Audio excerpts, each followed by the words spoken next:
دوستوں، کیا نومولود بچہ کلام کرتا ہے؟ یعنی وہ بچہ جو پیدا ہونے کے بعد اپنی ماں کی گود میں ہو اور بولے اور بات کرے۔ ایسا صرف اللہ تعالیٰ کے حکم سے ہی ممکن ہے۔ تاریخ میں نومولود بچوں کے کلام کرنے کی مختلف روایات اور تعداد ملتی ہیں۔ اس حوالے سے صحیح بخاری کی حدیث نمبر 3436 میں نبی کریم صلی اللہ علیہ وسلم کا ارشاد ہے، یعنی گود میں 6 بچوں کے سوا اور کسی نے بات نہیں کی۔ نمبر 1، عیسیٰ ابن مریم علیہ السلام۔ عیسیٰ ابن مریم اللہ تعالیٰ کے جلیل القدر پیغمبر تھے، جنہیں اللہ تعالیٰ نے اپنی قدرت کاملہ سے بغیر باپ کے پیدا فرمایا۔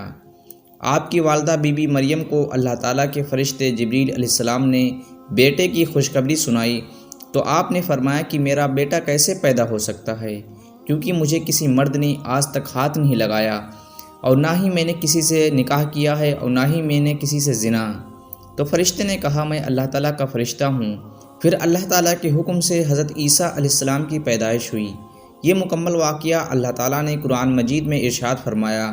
تو جب قوم نے دیکھا کہ بی بی مریم بغیر نکاح کے بچہ کہاں سے لے آئیں اور سوال کیا، تو قرآن مجید میں ارشاد باری تعالیٰ ہے، مریم نے اپنے بچے کی طرف اشارہ کیا۔ سب کہنے لگے، لو بھلا ہم گود کے بچے سے باتیں کیسے کریں؟ بچہ بول اٹھا کہ میں اللہ تعالیٰ کا بندہ ہوں، اس نے مجھے کتاب عطا فرمائی اور مجھے اپنا پیغمبر بنایا ہے۔ یعنی اللہ کے پیغمبر حضرت عیسیٰ علیہ السلام نے گود میں کلام کیا۔ نمبر 2، جریج کی گواہی۔ یہ واقعہ صحیح بخاری کی حدیث نمبر 3436 میں موجود ہے کہ بنی اسرائیل میں ایک بزرگ تھے جن کا نام جریج تھا۔ وہ نماز پڑھ رہے تھے، ان کی ماں نے انہیں آواز دی تو انہوں نے اپنے دل میں کہا کہ میں والدہ کا جواب دوں یا نماز پڑھتا رہوں۔ اس پر ان کی والدہ نے غصے میں آ کر انہیں بد دعا دے دی اور کہا، اے اللہ، اس وقت تک اسے موت نہ آئے جب تک یہ زانیہ عورتوں کا منہ نہ دیکھ لے۔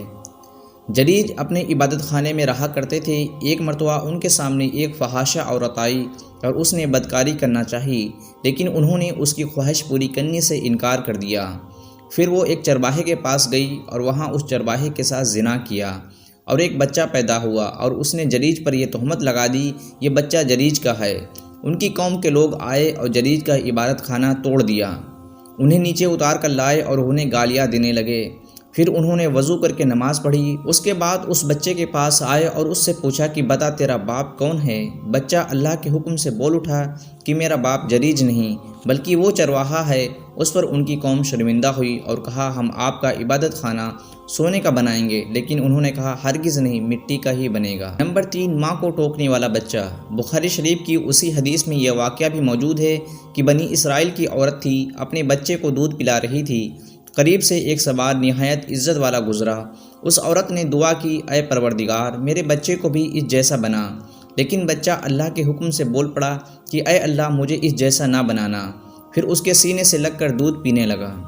عورت نے پوچھا، تو ایسا کیوں کہہ رہا ہے؟ بچے نے کہا کہ وہ سوار ظالموں میں سے ایک ظالم شخص تھا، اور اس باندی سے لوگ کہہ رہے تھے کہ تم نے چوری کی اور زنا کیا، حالانکہ اس نے کچھ بھی نہیں کیا۔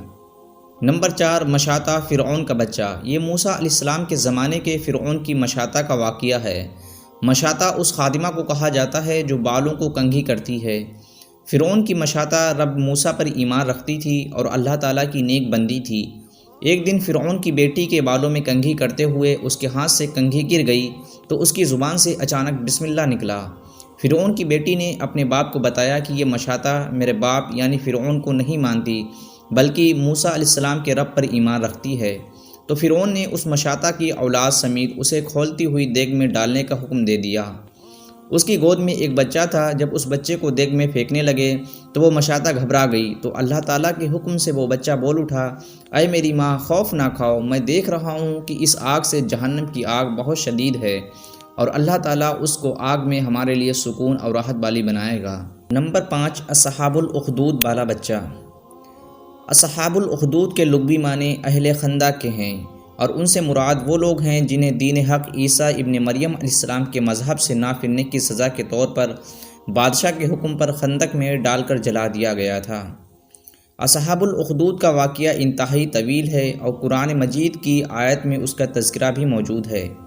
اصحاب الاخدود میں سے ایک خاتون کو جب آگ میں ڈالنے کا ارادہ کیا گیا تو وہ پیچھے ہونے لگیں، تو اس کی گود سے بچے نے کہا، اے میری ماں، خوف نہ کھاؤ اور ڈٹی رہو، آپ حق پر ہیں۔ نمبر 6، حضرت یوسف علیہ السلام کی گواہی دینے والا بچہ۔ زلیخا جب حضرت یوسف علیہ السلام کی حسن و جمال پر فریفتہ ہو گئی اور ایک دن خوب بناؤ سنگار کر کے تمام دروازوں کو بند کر دیا اور اللہ کے پیغمبر حضرت یوسف علیہ السلام کو گناہ کی دعوت دی، آپ نے اللہ کی پناہ کہہ کر فرمایا کہ میں اپنے مالک عزیز مصر کے احسان کو فراموش کر کے ہرگز اس کے ساتھ کوئی خیانت نہیں کر سکتا۔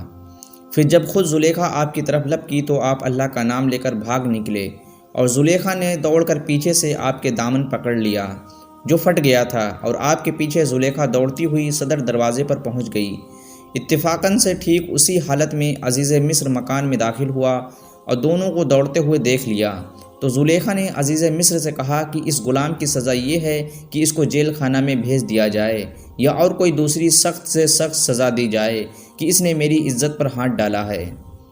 حضرت یوسف علیہ السلام نے فرمایا کہ اے عزیز مصر، یہ بالکل غلط بیانی کر رہی ہے، اس نے خود مجھے بلایا اور میں اس سے بچنے کے لیے بھاگا تو اس نے میرا پیچھا کیا۔ عزیز مصر دونوں کا بیان سن کر حیران رہ گیا اور بولا، اے یوسف، میں کس طرح باور کر لوں کہ تم سچے ہو؟ تو آپ نے فرمایا، گھر میں 4 مہینے کا ایک بچہ ہے جو زلیخا کے ماموں کا بچہ ہے، اس سے دریافت کر لیجئے کہ واقعہ کیا ہے۔ عزیز مصر نے کہا کہ یوسف بھلا 4 مہینے کا بچہ بھی بول سکتا ہے؟ تو آپ نے فرمایا، اللہ تعالیٰ اس کو ضرور میری بے گناہی کی شہادت دینے کی قدرت عطا فرمائے گا، کیونکہ میں بے قصور ہوں۔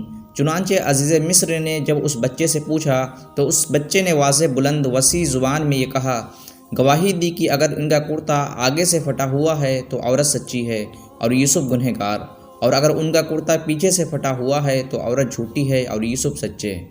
بچے کی زبان سے عزیز مصر نے یہ شہادت سن کر جو دیکھا تو ان کا کرتا پیچھے سے پھٹا ہوا تھا۔